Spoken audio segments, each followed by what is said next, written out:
So we're going to have our, the welcome, obviously, we're doing right now. I'm going to go through the logistics in just a moment, some reminders on how to use Zoom well, and things like that. We are hoping that Representative Rachel Hood will be able to join us, and it looks like she is. So she'll be speaking a little bit about how important it is to hear from you all and your stories as a lawmaker. And then we're going to turn it over to the Engage Michigan team, who has a terrific agenda. This is the first part of a two-part series on sharing your stories about lead.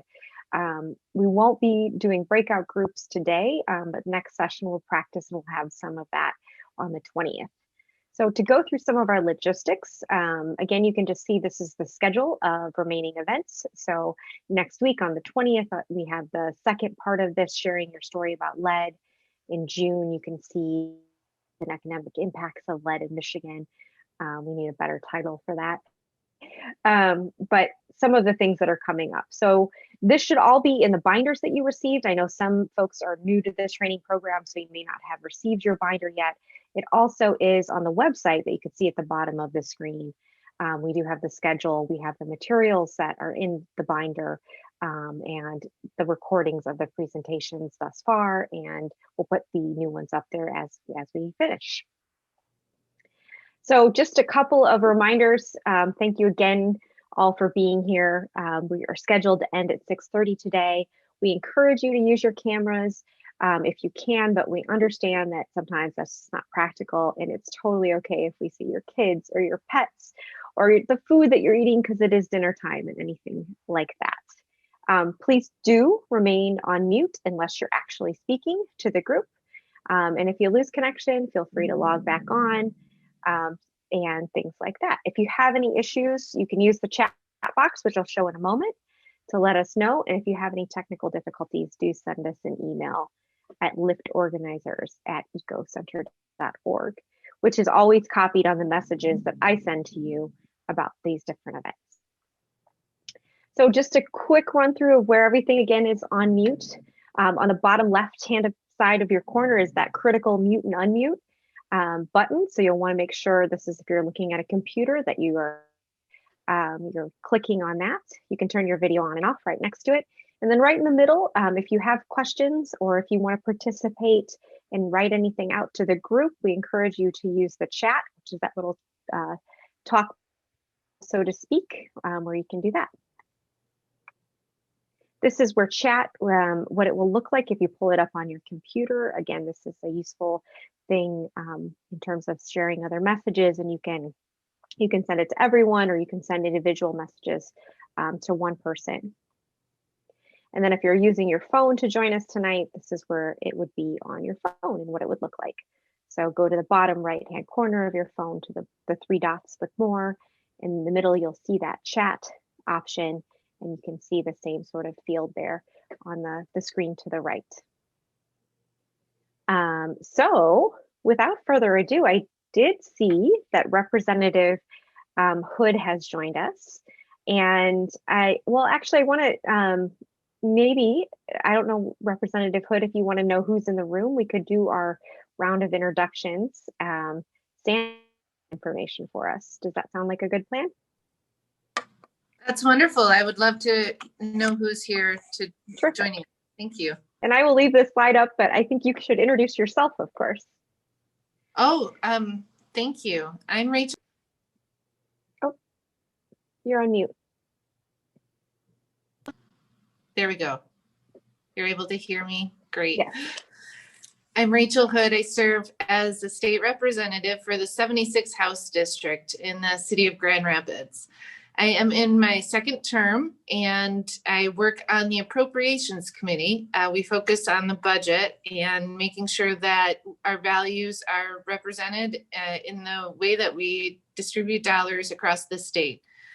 In that role, I serve on 3 subcommittees focused on the DHHS budget, the Department of Health and Human Services, the School Aid Fund, and Michigan Department of Education. And then finally, agriculture and natural resources. So in that work, I am hopeful to be able to serve our communities and make sure that we are delivering the resources that families need to be successful across the state. Terrific. Thank you for being here with us today. It's a pleasure. Yeah, thank you. I should probably add that for many years, when I was living in Grand Rapids, I served as the executive director of the West Michigan Environmental Action Council, or WEMIAC, and I would consider us an ally group of the Healthy Homes Coalition. The Healthy Homes Coalition was seeded at WEMIAC in its infancy, and then became its own organization over time. But we continue to collaborate on public health issues, specifically lead, but also other public health issues impacting children and families in West Michigan. So I have a lot of career experience in nonprofit management, community engagement, community organizing, infrastructure investments, and spent a little bit of time in healthcare as well. Those are all of the professional experiences that have kept me connected to the movement to abate and remediate lead for about 2 decades now. Fantastic. We're so excited to have you join us and talk to folks.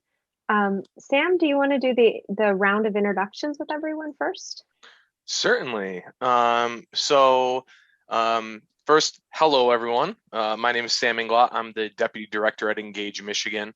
At Engage Michigan, we Progress in Engage Michigan, I should say. We serve as a communications hub for grassroots organizations, social justice groups, et cetera, sort of helping them build some of their communications muscles with message and narrative development, social and digital media, and media relations. I've been working with the Ecology Center for a long time now on very similar trainings to this. I hope that you're all able to get some good things out of this to help develop for the next training. But first, would love to know who's in the room, a little bit about you all. So the icebreaker I've come up with today is if everyone could share their name, their hometown, where you're from, your pronouns, and then the sort of icebreaker question I came up with was, what is your go-to dish for bringing to a group dinner or a potluck? Hopefully we'll all be doing those later this summer with people getting vaccinated and things going back to normal. So I figured it'd be a good time to start generating some ideas that I can steal from you all. So, and then I wonder, Representative Hood, if you wanted to just talk a little bit about why these stories are so important before we turn it back over to Sam and his team to lead us through today. Yeah, thank you. I did not get a chance to add my potluck item, and I think Sam has demonstrated that even online food can bring us together, because I'm ready to meet all of you and eat your barbecue and your macaroni and cheese, etc. I love to cook and I love food, and one of our family's greatest recipes, a little bit better for the cold months, but just as good in the summer as well, is our cranberry meat sauce. So we make meatballs and then a tomato sauce, but the twist is that we throw in as much, like Ocean Spray cranberry, canned cranberry sauce, as we do tomato sauce, a little half and half, and it makes this wonderfully tangy sauce that you can enjoy with meatballs as an appetizer. You can make add a ground beef or turkey or meat substitute and use it as a dipping sauce with tortilla chips, or you can make it into a meal and throw it over some pasta as well. The best is with egg noodles. So cranberry meat sauce, that's the way to go. I think I made a mistake having everyone talk about food when I have no dinner plans and I have not eaten yet. So that was a mistake on my part. So you wanted me to talk about stories and why your personal stories are so important to us. Well, they absolutely are critical. We need real life stories. We need to understand how parents and families are navigating issues in their communities and their neighborhoods in order to better understand what resources are needed, identify gaps in services that we need to fill in order to help accelerate families' ability to problem solve and find solutions for their kids or for themselves. We oftentimes, we are constantly creating laws and creating systems in which all of us operate, but we rarely have an opportunity to ground those systems in real life work. In my work, before coming to the legislature, I started to really get excited about this concept called human-centered design. And it is the idea in the practice of stopping to engage people and finding a multitude of ways to listen to individuals who are experiencing a given issue, and then using that input and the individual's experience to guide how to design solutions.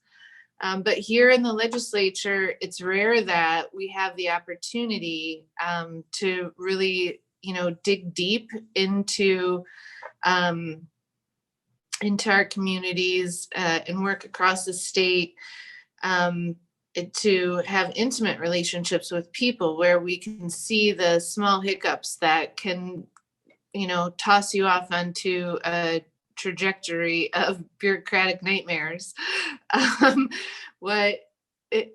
So individual stories are the ways that we are able to gather feedback about what's working and what's not working, and then figure out better ways to solve for those problems.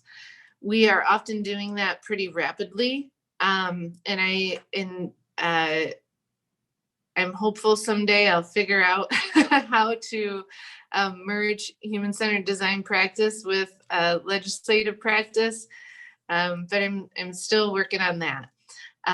There are certainly opportunities to go deeper into our communities, but based on what we know at any given moment, I think it's really easy for legislators to make mistakes. So the way we are able to avoid those mistakes is by listening to people like you who have real-time, real-life experience with these issues, and who can bring that information to us in compelling ways. I think also there's a dynamic that we get a lot of reports, we get a lot of data, but all of that pales in comparison to the human interaction and the personal stories that help to flesh out that data and make it real.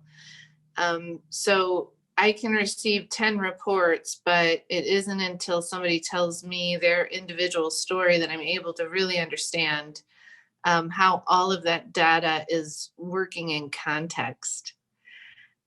So those are some initial thoughts about why citizen engagement is so important and why we need you here in Lansing and in DC to make sure that we're doing the right things for the families across the state. Thank you so much. I think that's helpful to put everything that the folks in this training, both today and previously, are learning, and being able to actually protect our kids in the state of Michigan from lead and do the best we can. Awesome. Great. What else can I share? I think if we can take one or two questions from folks. Great. If folks have a question. I have a question. what advice would you give those of us who may be looking to advocate, right, with representatives?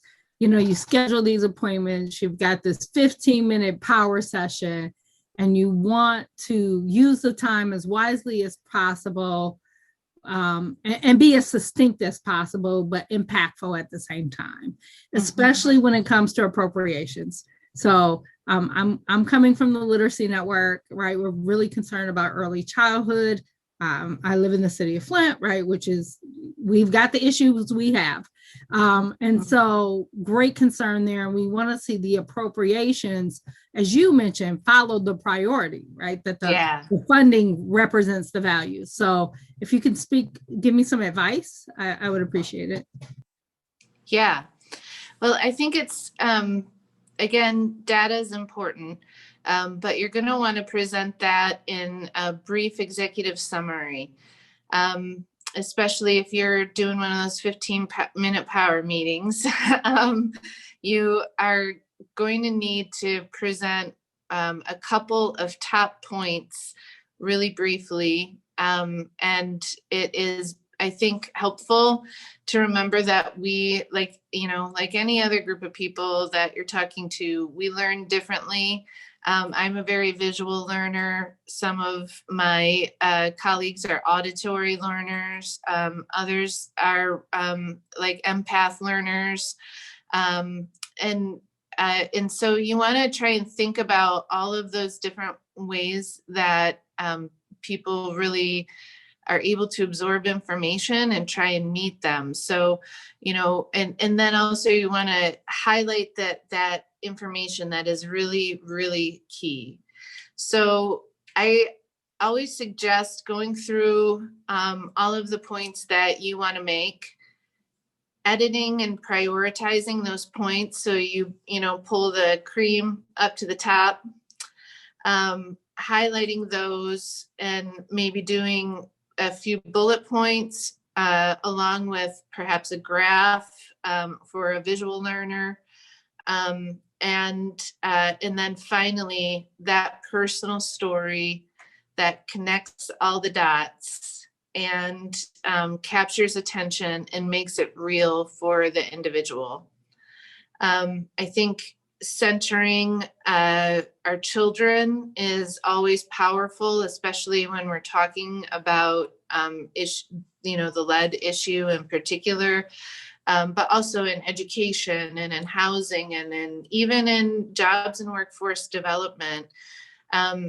Centering on how we can ensure that families and kids are successful is something that matters to people here in Lansing on both sides of the aisle. And then I just can't stress enough those stories, those real life stories that bring the impact home and hammer it. And then finally, you want to have a clear ask. If you are closing out that meeting and you're asking for 5 things, you may not get any of them. But if you're closing out that meeting and you have that one top priority ask that you need them to follow up with, you want to focus on that. And, maybe you can write a few other ideas down and leave it in that, 1-page leave behind document. But, really hone in on the most important ask and then, keep it simple, right? Leave behind materials are really important. If you're willing, sharing your contact information so that the office can follow up. Every representative has 2 staff members, a legislative director who serves the member to provide support on writing legislation, tracking legislation, kind of the more technical pieces of the policymaking work that we do. And then we have what we call our front desk, our constituent relations manager. That individual is the first person you talk to when you call our offices. They often schedule you for us, and they are critical in keeping the communication moving between the office and the individual or, organizational entity that you are representing. So I think knowing that those people are there and how to communicate with them, what they will work with you on is really important. And leaving the information behind for the member and the member staff so that we can follow up with you and hopefully have a productive conversation. Things move very fast and very slow in Lansing at the same time. It's a really odd place that way. And I think sometimes you may have experiences if you're working with the legislature where it feels like you don't hear from them for about 3 months, but then suddenly out of the blue, it's an emergency. We need this information. And that's because we have taken your information maybe from that first meeting. We've put it into a bill, put it into an amendment.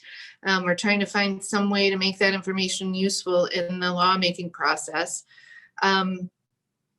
And so we often drop the bill or drop the amendment. We don't hear anything for a while. And then all of a sudden, we hear back from our colleagues and it's going to be in a hearing next week. And so then we have to come back and all of a sudden in an emergency gather up all this information for people.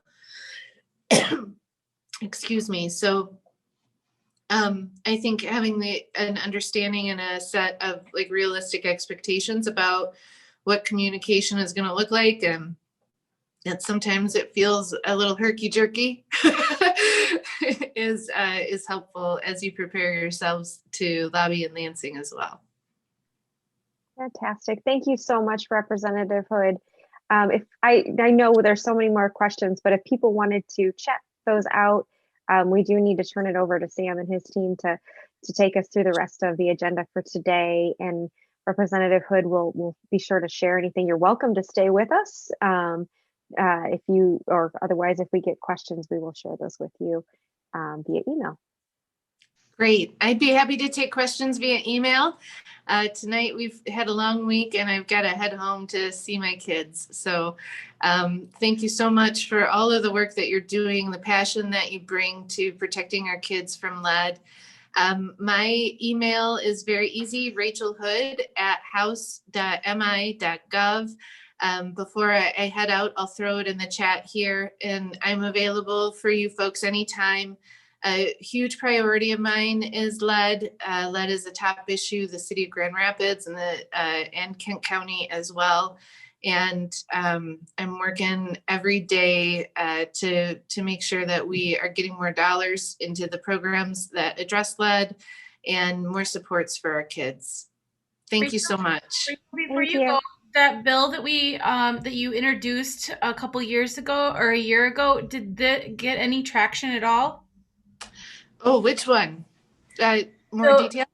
The lead bill that you around, oh gosh, we came to Lansing as you introduced it. Oh, we had the lead package that included about 5 different bills. I think my bill in that package that was most significant was the lead paint tax bill. Correct. Yeah, yep.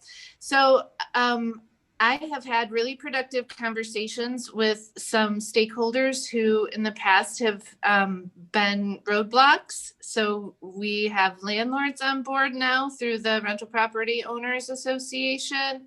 And knock on wood, we have, I think, neutralized the realtors, which is really, really powerful. We are currently preparing to drop that bill and a few other related bills in a lead package at the end of the month. So look for that. We'll be in touch with Abigail at Healthy Homes to track that, as well as a few other stakeholders.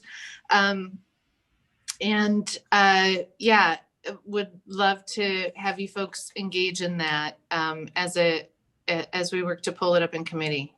Great. Awesome. Thank you so much for the update on that. That was been something on my mind for a really long time. Yeah. Didn't get a lot of traction last session.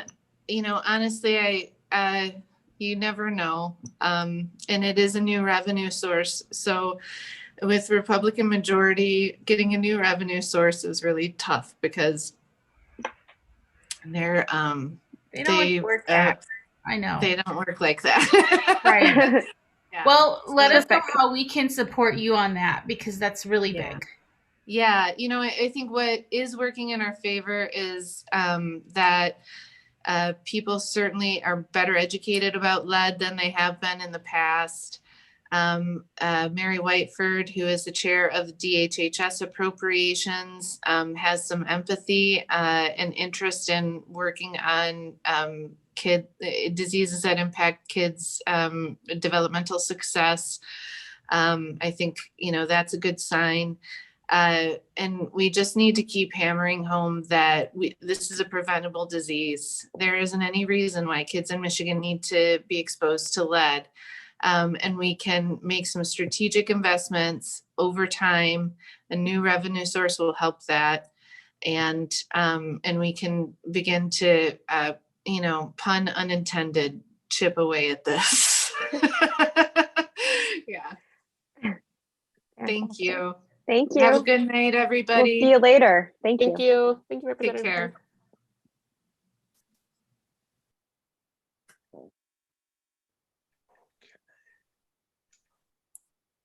All right. I'm good to go, Rebecca? You are, yes. Excellent. Cool. Thank you. So can folks see my screen? Yeah. Title slide here. Excellent. Couple quick housekeeping things. We've got a short amount of time to get through a lot of things, but I do want to be cognizant of questions. So if you do have them, feel free to put them in the chat. Rebecca, if you could keep an eye on that for me, that would be excellent. Sure thing. This is a rather dense presentation, and I'm going to move pretty quickly, but I've designed it to be useful, hopefully, even if I'm not saying it at you. And that's what this piece of the training, kind of part one, is going to be a lot of me talking at you in preparation for part two of the training, where we'll touch on a few of these, the best practices outlined, and then we can practice them. So this is our storyteller training, and I think a lot of the advice that Representative Hood will segue really nicely into this. We already went over the icebreaker, so that's good. So why do we tell stories? Well, you know, throughout history, you know, when we talk about stories, it's not just about, you know, wanting to take action on, you know, the issues that we care about. Stories have literal power with human beings. Throughout history, stories are how human beings communicate about the world. From novels and movies and other popular media to religious texts and folklore, human sharing and telling stories goes back to our roots as well as our everyday lives, right? We don't come home and ask each other, you know, hey, what percentage of your time was, you don't ask your husband or wife or, you know, roommate or anything, hey, what percentage of your time was spent, you know, doing X, Y, and Z today? We ask, hey, how was your day? Anything exciting happen? We tell each other stories. So it's really at the base of how human beings communicate about the world. And that's why stories have impact.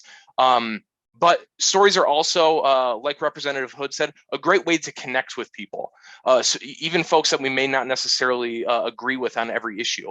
But the fact of the matter is, you know, we're competing for folks' attention, right? Whether it's the 15-minute power session, or, you know, it's a news interview on TV, or you're dealing with social media. There's a lot going on in people's lives, and stories are a really great way to capture people's attention. Because at the end of the day, stories make people feel something versus just thinking about something.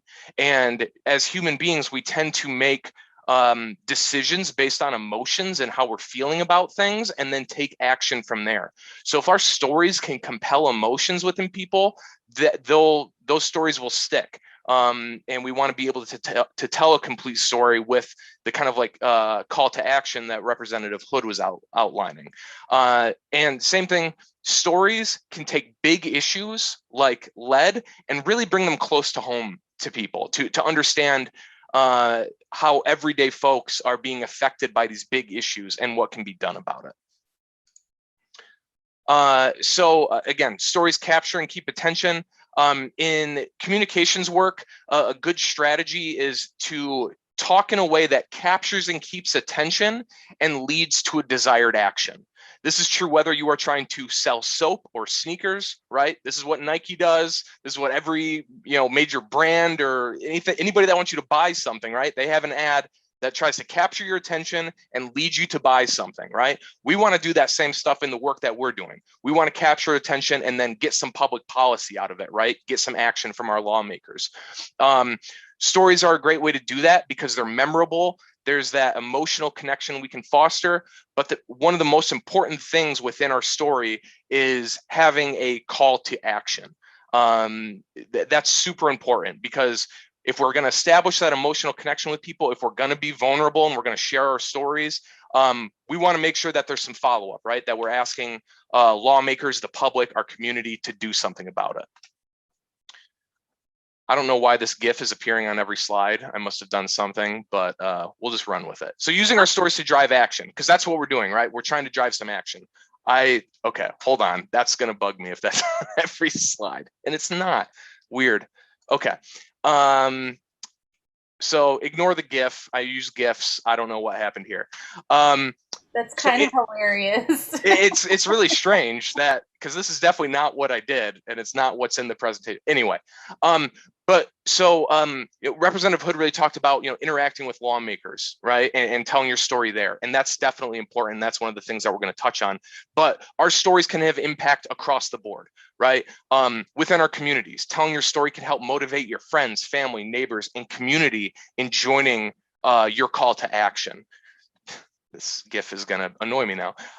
Lawmakers and other organizations. Our stories can influence elected officials and other organizations to take our side on issues and act on our call to action to join us in that effort.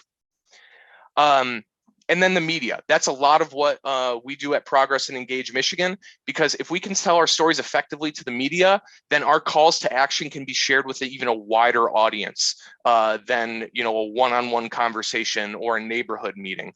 And this is where we'll really focus a lot of our attention as far as like best practices go, and some of the practice that we'll do and training that we'll do in the next section, because there are some intricacies to working with the media and conducting good interviews that it's sort of the most, I think, restrictive format in a way. So if you can really nail down getting good with interfacing with the media, then talking to lawmakers, talking to folks in your community, it'll be even easier for you. But it's important that the stories are something that live inside of us, right? They're things that we've experienced, and we want to get those stories out into the world to help motivate people, connect with people, and drive action. And it's important that we write these things down, because we want a story that's clear and concise, hits on the important parts of our message. I know this is what Representative Hood talked about, right? And also can be helpful to practice. And we're going to give you some tools to be able to do that. So I want to hit on three things: talking points, the hero's narrative, and message triangle, which are always sort of a template, if you will, to think about how you can take your story, which I'm sure has a lot of details and nuance and a lot of things that you want to bring up, but it helps you just kind of plug certain things into certain places to make sure that your foundation that you're using to tell your stories are strong. I just want to jump in here really quickly and emphasize something that Sam said about practicing. Practicing means actually saying what you wrote out loud. And I know you think you read it and it's okay. If you read it out loud, it will be different. I guarantee you will think about it differently. You will say it differently. You will say it better. You will say it more succinctly if you write it down and then read it out loud. Makes a big difference. Yes, and we'll hit on a few practice things later too. But I've been doing media work for 10 years now, and I even will call people on staff before I do an interview just to warm up, just to practice. And this is something I do for a living. So it's super important to practice. And writing this stuff down can help you organize your thoughts. And here are some ways that you can do that. We're going to start kind of like with the baseline concept. And this is a term that you'll probably hear a lot, is the concept of talking points. Talking points are basically your story broken down into bite-sized pieces. You can kind of think of it, if you were writing your own talking points, which we'll have a worksheet for you all to do that, you can almost think of it like a script that you can recite really in any order, because you know all of the pieces are there. And putting your story into a talking point format will help ensure you're hitting on all the elements of your story. It helps reinforce some of the best practices with delivering those messages and saying them out loud by ensuring your answers are short and concise. Just an example of a talking points document. This is what it looks like. Pretty simple. This is some older talking points from a paid sick day campaign that we worked on. But as you can see, they are basically one sentence, 2 or 3 at the most. They all hit on various points of the issue. We've got some facts in here. We've got some values-based statements in here. So this is just an example of like what a talking point document can look like. There's also a concept that we do a lot of at Progress and Engagement called the hero's narrative, which is a really kind of a messaging tool and narrative tool that relies on concepts of storytelling, and not just, hey, here's my life, here are things about it, but really looks at, like I touched on earlier, right? Stories are fundamental to how human beings communicate about the world. Novels, movies, video games, comic books, they all have very similar themes or tropes or templates that they follow. And if we borrow some of those from stories at large, it can help us develop our own personal story and talking points for talking to lawmakers, the media, community groups, our neighbors about the issues that we're working on. So really for this group, I really wanted to kind of focus on 4 areas. And these are sort of things that you all should be able to answer. And this is included in the worksheet as well. Really what we're trying to do is paint a full picture of this work that we're doing, that doesn't just include the policy, but includes a lot of things around values and why the importance of doing this work. So we start with the quest.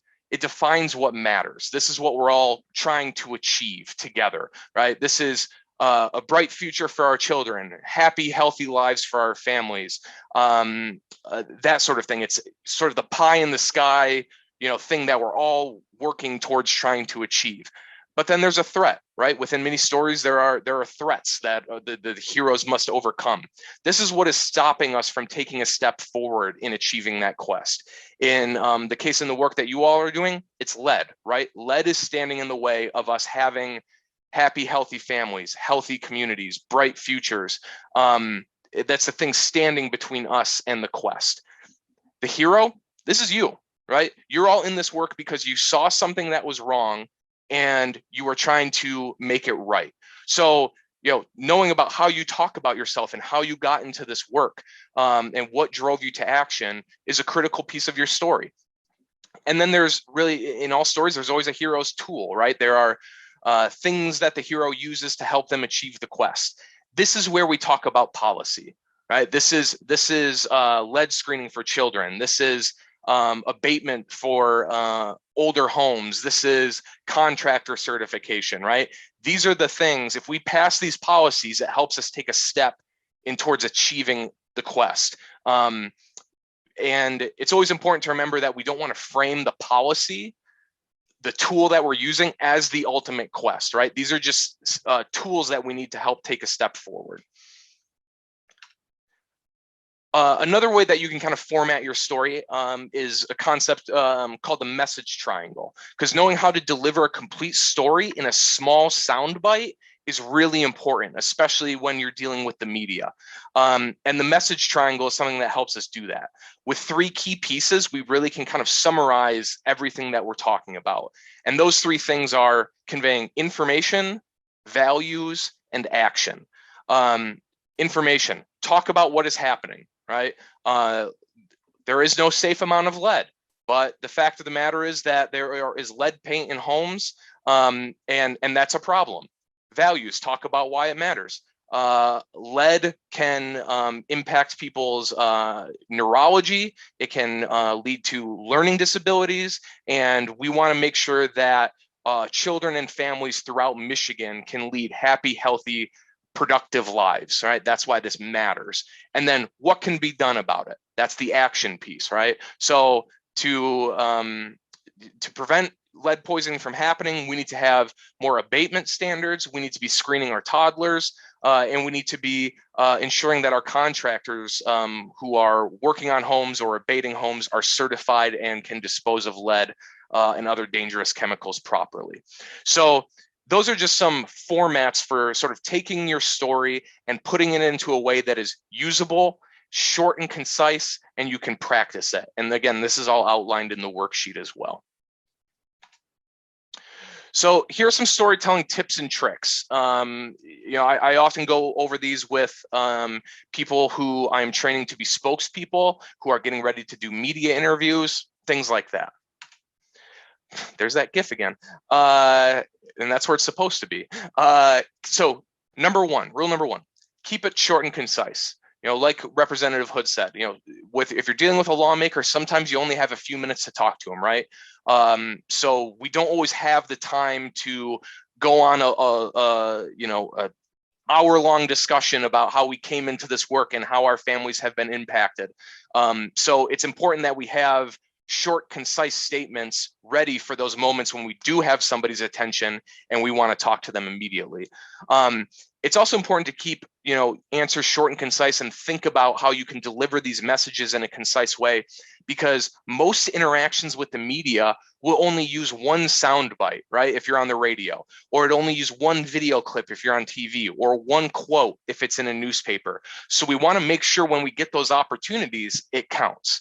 I think one of the things that I often talk about is the average TV soundbite is around 7 seconds.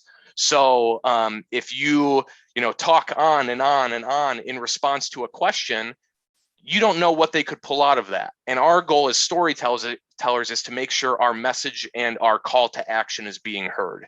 So that's one of the key reasons why it's important to keep our answers short and concise. And then last thing is keeping your answer short and concise and framing your story in ways that can be a sound bite or a bite-sized chunk of it, but still be all-encompassing is important, because if you ramble too long, if you answer a question with 5 paragraphs instead of 2 sentences, for example, you might forget what the question was or the point that you were trying to make.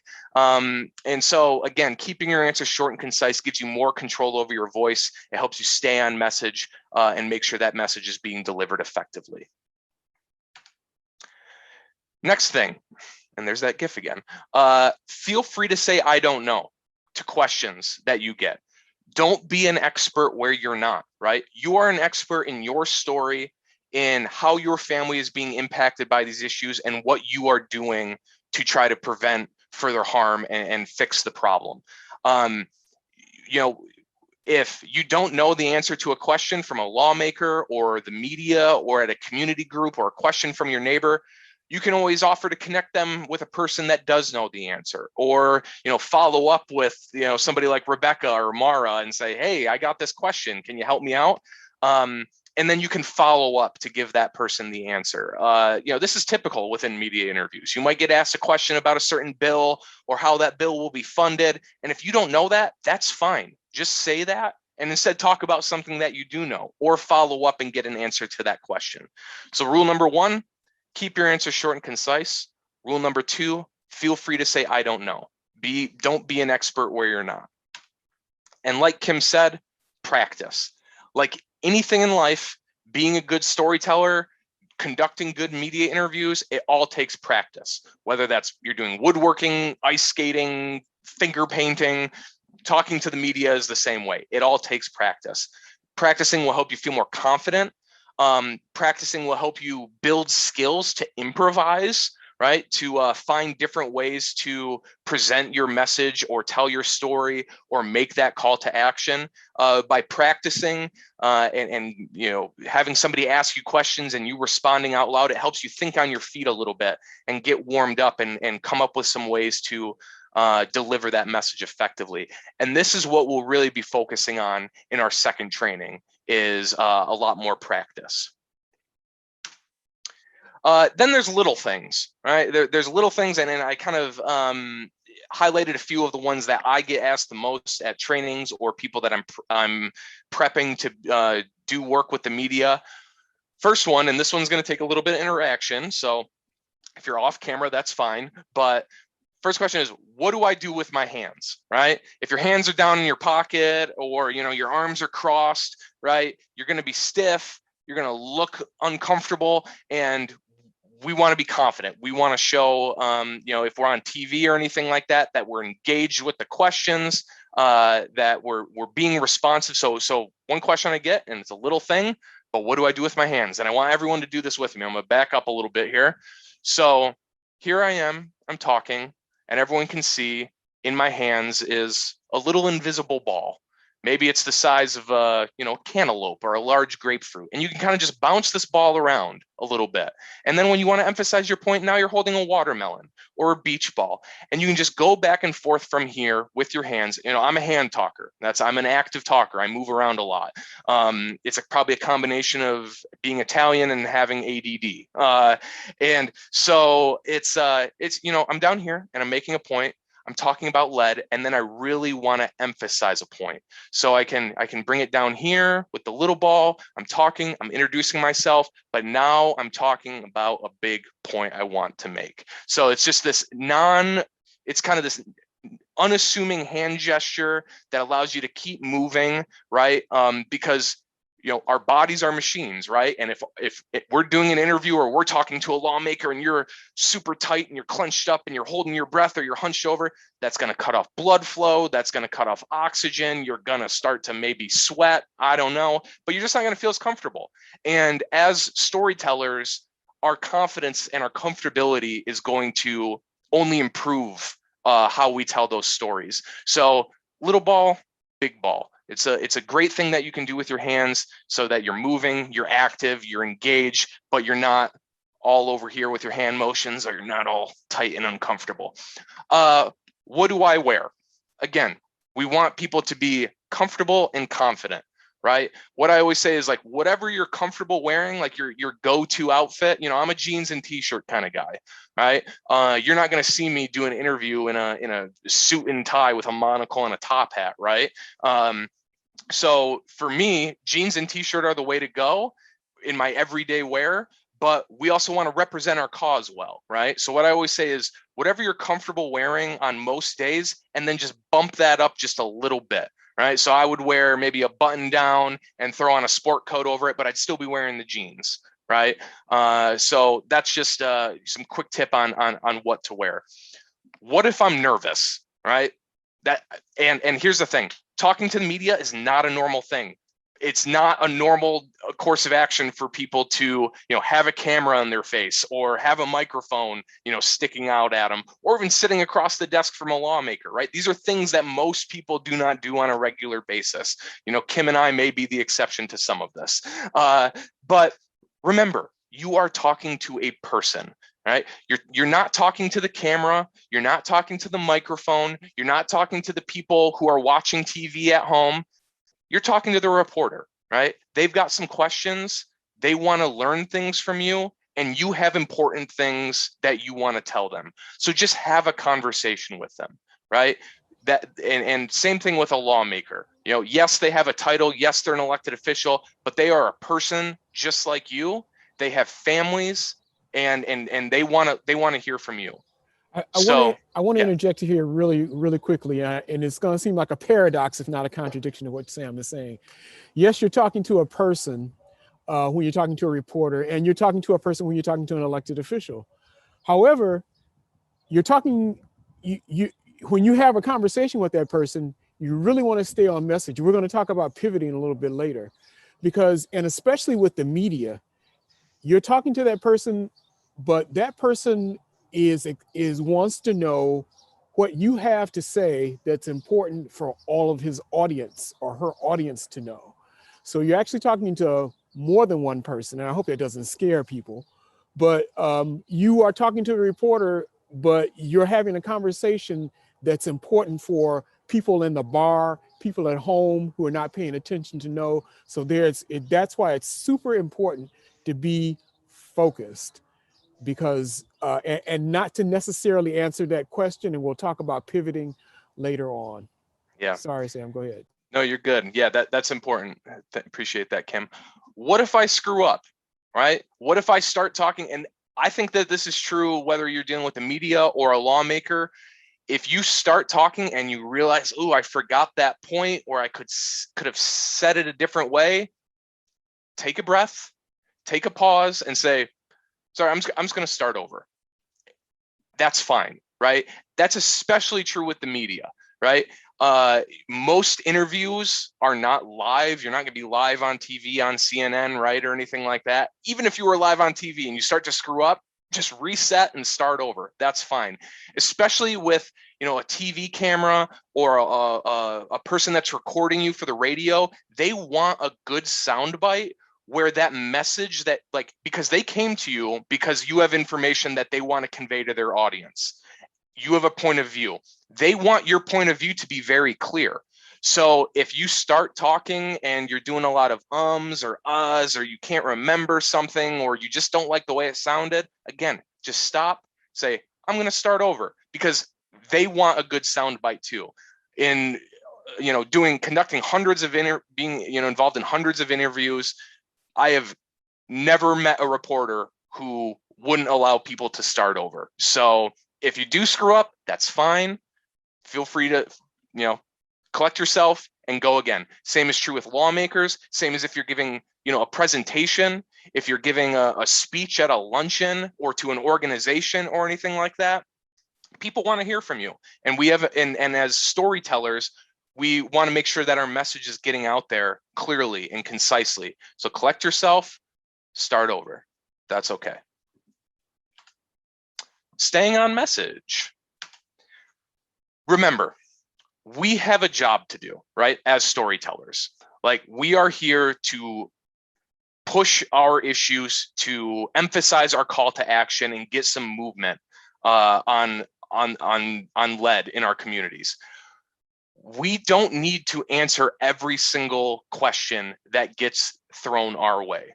Our main goal is to get our story out, to connect with people, and then get that desired action, make that call to action, right? That's our goal. That's our job as messengers, right? Sometimes, but rarely, you may run into a really off base question from a reporter that, you know, doesn't really have anything to do with what you're talking about. Or you may get a question from a lawmaker, you know, that's adversarial in nature, where, you know, they're kind of being mean, or they're trying to slip you up. This is where pivoting comes into play, because again, our job is not to answer every single question that a reporter has about every little nitty gritty thing. What we're trying to do is we're trying to get some policy passed to protect our kids and families from lead, right? That's our job. So pivoting are little kind of turns of phrases, if you will, that can kind of redirect a question or deflect from a bad question and get you back to those main messages, get you back on your talking points, right? And here are a few that you can, we'll probably go over these a little bit more at the beginning of next session. But let's say you get asked a question about, you know, we're talking about, you know, toddlers and making sure they're getting screened for lead. And you get asked, well, you know, how are we going to pay for this? You know, this sounds really expensive. How are we going to pay for this? Well, you can use some things like this, right? Because again, we should be paying for this, right? Let's find a way to pay for it, right? But what you can say is, you know, I don't know about the specific funding mechanism, but here's what I do know.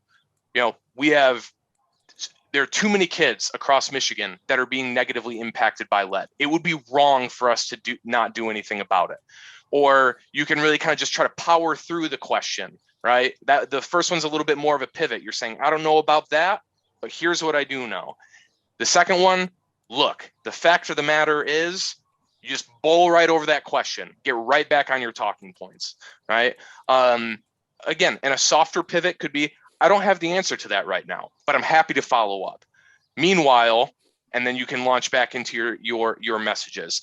If you get some really out there question that says, well, I don't think lead is a big deal because I haven't been impacted. You can say something like, I hear you, but my family has been impacted. My community has been impacted. So pivoting really is just, it's kind of a pause. It's just taking a beat for yourself to kind of slap that question away and redirect yourself to what you want to talk about, which should be conveying our stories, making that connection with people, and conveying our call to action.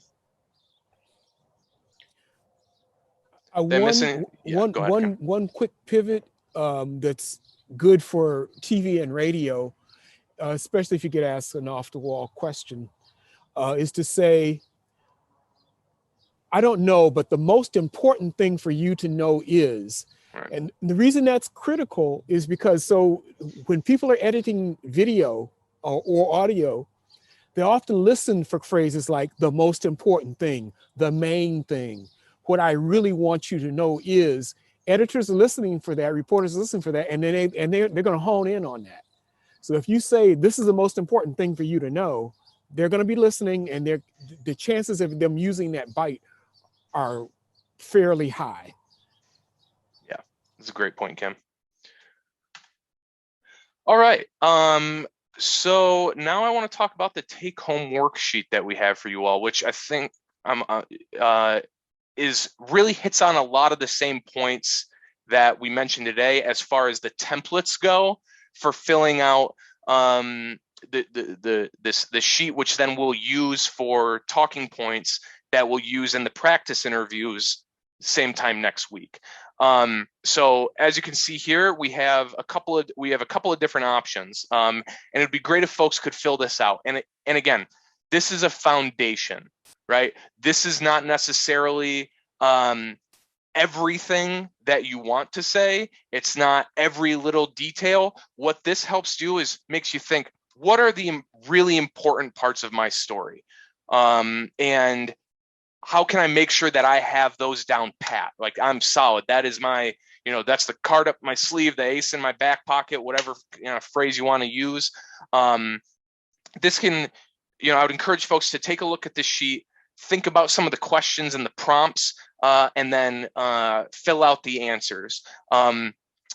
Really, no more than 2 or 3 sentences for these, because again, if we get it too long into how we're trying to develop our talking points, you'll start to forget them. You get lost in some of the details. And when it comes to the moments that we have people, whether you're talking to a community group, you're talking to your neighbors, you're in a meeting with a lawmaker, or you're doing an interview with the media, we want to make sure the most important pieces of our story are getting heard. The pieces that help us connect with people, the pieces that help us capture and keep attention, right? That's the power of stories, and then lead to a desired action. So that having that call to action. So make a connection, make an ask. Those are really what we're trying to do, being effective spokespeople, being effective storytellers. And this worksheet provides the hero's narrative format, the quest, the threat, the hero's tool, as well as the message triangle format, all of which will come into play when we do our practice next week. Oh, I got a whoopsie. Hold on a minute. My last slide was just questions. So I know I did a lot of talking there, and I apologize if I went too fast or anybody missed anything. I know that was a lot. But at this point now, happy to answer any questions that folks have, any follow-up, any clarification that folks need.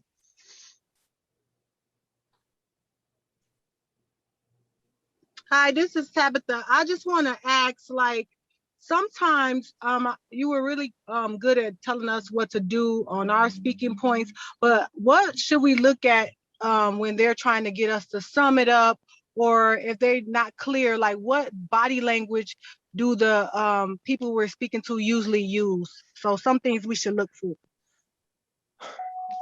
If they're feeling lost, or they're feeling like they're not following us, like, is it eye contact? What is it? What do you recommend we look for?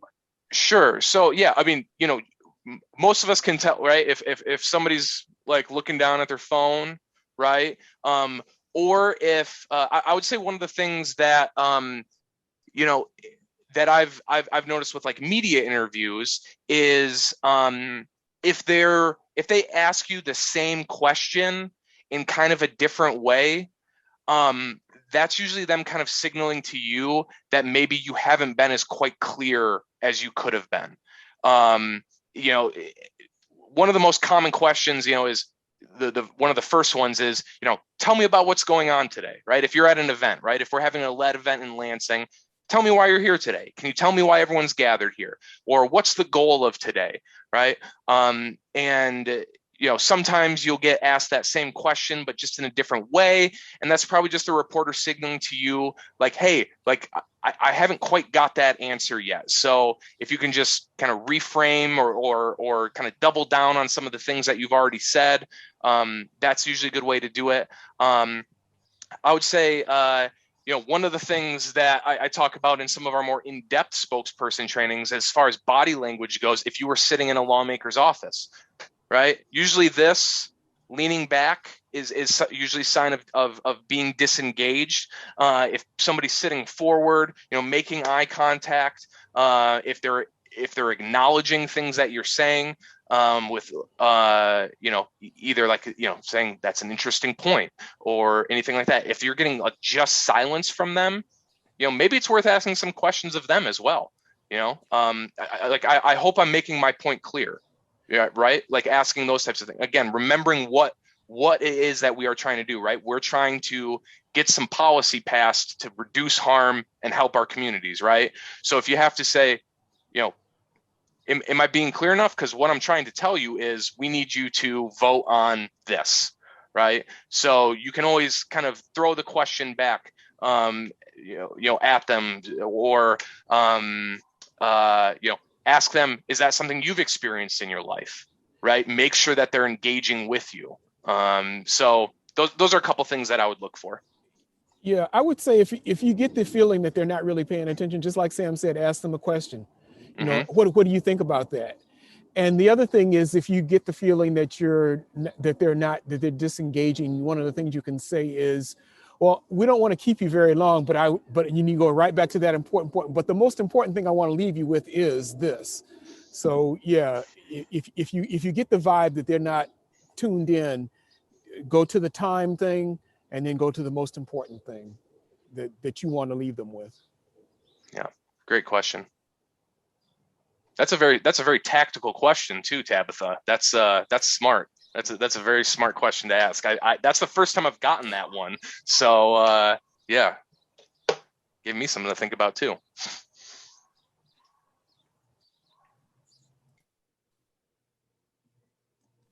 How are some ways that we engage? So I don't know anybody who works for the news station. So how do we engage with them, or how do we get them to, I mean, like, I know there's usually like a press release that you write or something like that. Sure. So how do we bring this message to the news media and have them maybe get involved with it? Sure. So I'll give you a quick media relations rundown, because we do a whole nother training on media relations. So I'll give you the soundbite version, if you will. First thing is develop relationships. You know, don't rely on the email addresses that you find online or the submission forms that you find online, right? Those ones where you fill in your name and your phone number and things like that. Sometimes those go to a black hole, and you'll send an email or you'll submit the form and you'll never hear it again. Pick up the phone, right? Call the Arab American News, call the Detroit News, call the Grand Rapids Press, right? And just find a phone number and ask, hi, I'm looking for the newsroom. I'm looking to connect with a reporter, right? And you know, if you're calling like a TV station, you can call the general line, ask for the newsroom, introduce yourself, talk about what it is that you're working on, and find the best person to connect with. Get a name, phone number, and email address. Because then if somebody's telling you this is that person's email address, then it's much less likely to go into a black hole on the internet. So that's, and from there, you know, if you are looking for, you know, folks in your community, you know, look up a list of all the, you know, publications in your community, make some phone calls, and then start developing your own kind of press list, right? Here are the emails that I might want to send materials to. If you're looking for environmental reporters, Google around and find who has reported on issues that are either directly involving lead or environmental health or public health issues in general, and then reach out to those reporters, right? And then as far as kind of if you're doing an event or there's information that you want them to be aware of, there's a couple of things that you can do. One is if you're having an event, you're going to want to send out a media advisory. This is basically a save the date for the media, with the 5 W's, who's putting on the event, where is it, when is it, what is it, and why, right? Very simple, short, brief, with contact information for you or somebody else who's running point on that event, so that reporters will know how to get a hold of you, and send that out a day or two prior to the event. And then you can follow up with that list of reporters that you've made and make phone calls and say, hey, did you get this? Are you coming to our event? Let me tell you a little bit about it. And then, after the event or during the event, you can also create a press release, which is sort of your story, your version of the events as it went down. You can include quotes from people, right? So that they can just pull those out and put those into stories. You can include context information about maybe a bill that you're pushing for, or things that happened at the event that you might think they might find intriguing, and then send that press release out, right after the event. Have physical copies of that available at an event. If you're not doing an event, Progress Michigan and Engage Michigan, we send out press releases all the time without ever actually doing events. It's us just sounding off on issues, right? A bill gets introduced and we'll draft a press release and we'll send it out to our list and say, hey, House Bill 123 got introduced and here's our take on it. So those are a couple things that you can do. It really starts with building relationships. If you want to do media work, build a relationship with a reporter, know what they work on, know how to contact them, and then go from there. I just sent I chatted out a link, and my chat's been weird, to the training that Sam did with our health professional fellows last year on media training, and so we'll put that up on the website for you all as well, so you can watch a whole webinar on this. And one idea that comes up is Representative Hood mentioned that there is a lead bill package that's going to be introduced in a couple of weeks, the end of the month. And so that's something that if there are a few people that are interested, let me know, and we can work on a press release from you all to support the policies that are in that, and we can have votes and things like that. So if you are interested in talking to the media or something like that, we can make that happen.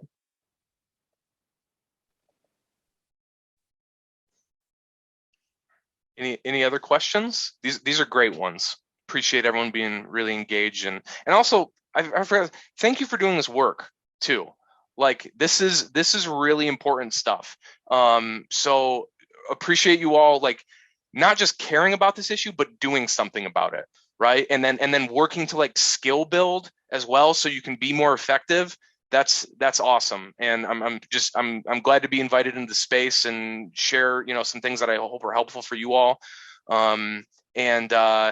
Just a couple of quick housekeeping things. I'm going to turn this presentation into a PDF so I can share it with you all. I'm going to share that worksheet with you all. And if you have any questions in between, I would say reach out to Rebecca in between this session and the next one, and I'll be happy to, help coach folks along or follow up on anything that I missed. And we'll, use this next week to build and practice, right? We're going to write things down and maybe start some practice on our own in preparation for our next training on Thursday.